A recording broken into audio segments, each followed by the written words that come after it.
হঠাৎ বিকেলের ভাঙা সিঁড়িতে সূর্যের শেষ সোনালি ধুলো আমার কাঁধে এসে বসে রইল চুপচাপ। আমি তখন নামহীন এক পাখি, ডানায় শুধু তোমার উচ্চারণ। শহরের জানালাগুলো একে একে নিভে গেলে তোমার চোখে জ্বলে ওঠে অন্য এক আলো। সেখানে কোনো রাস্তার মানচিত্র নেই, শুধু হৃদয়ের অদ্ভুত গলি, যেখানে হারিয়ে গেলে ফেরার পথও সুন্দর।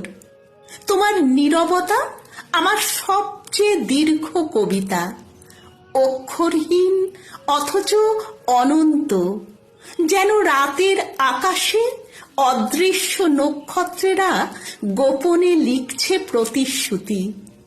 আমি তোমার হাত ছুঁই না, তবু আঙুলে লেগে থাকে উষ্ণতা, যেন দূরের কোনো নদী স্বপ্নে এসে ভিজিয়ে দেয় বালিশের কোণ।